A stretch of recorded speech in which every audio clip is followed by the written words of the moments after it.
श्रद्धा ने आफताब को बेइंतहा मोहब्बत दी थी और बदले में उसे मिली बेशुमार नफरत और एक ऐसी मौत जो दहला देने वाली थी।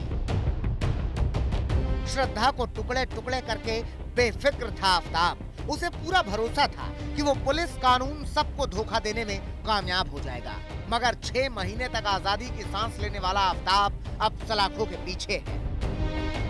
आफताब को दिल्ली की तिहाड़ जेल में रखा गया है। तिहाड़ की जेल नंबर 4 में आफताब के गुनाहों का हिसाब किताब हो रहा है।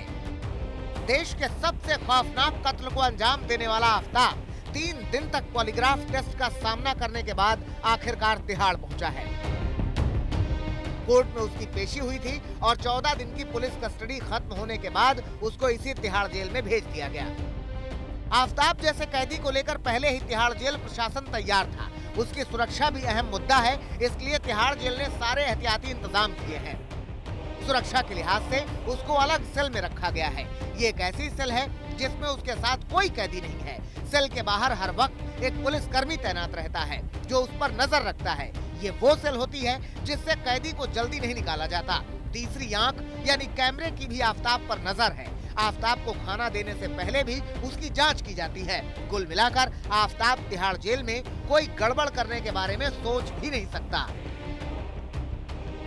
जेल में आफताब की पहली रात आराम से कटी। जेल सूत्रों की माने तो आफताब चैन से सोता रहा। इससे पहले थाने के हवालात में भी वो हर वक्त बेफिक्र सोता रहता था और यही सिलसिला तिहाड़ में भी जारी रहा।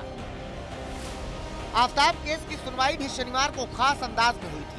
पुलिस ने जज से गुजारिश की थी कि अस्पताल में ही स्पेशल कोर्ट लगाकर सुनवाई कर ली जाए। इस पर जज राजी हो गए और अस्पताल पहुंच गए, जहां सुनवाई के बाद आफताब को न्यायिक हिरासत में जेल भेजने का फैसला किया गया। पुलिस ने मजिस्ट्रेट से रिक्वेस्ट की थी कि आफताब को प्रेजेंट करने के लिए अस्पताल में ही कोर्ट लगाई जाए। खुद मजिस्ट्रेट यहां पहुंचे। मजिस्ट्रेट ने पुलिस की ये बात मानी, रिक्वेस्ट मानी और इसी अस्पताल की कैजुअलिटी में खुद मजिस्ट्रेट पहुंचते हैं। आफताब के लिए स्पेशल कोर्ट लगाई जाती है और वहीं पर आफताब को पेश किया जाता है और फिर आफताब को जुडिशियल कस्टडी में न्यायिक हिरासत में भेज दिया जाता है। पुलिस ने न्यायिक हिरासत में भेजने से पहले ही आफताब के नार्को टेस्ट की भी तैयारी कर ली है। सूत्रों की माने तो शनिवार को जब रोहिणी के अंबेडकर अस्पताल में आफताब का मेडिकल हुआ तो उसमें वो जांचें की गईं जो नार्को टेस्ट के लिए जरूरी होती हैं। अब देखना ये होगा कि आफताब को नार्को के लिए तिहाड़ जेल से कब बाहर लाया जाता है या फिर तिहाड़ में ही उसका नार्को टेस्ट होता है। हो सकता है कि सोमवार को आफताब का नार्को टेस्ट कराया जाए, जहां कई और राज खुल सकते हैं। इससे पहले शुक्रवार को उसका पॉलीग्राफी टेस्ट भी अधूरा रह गया था। आफताब का कई चरणों में पॉलीग्राफ टेस्ट हो चुका है।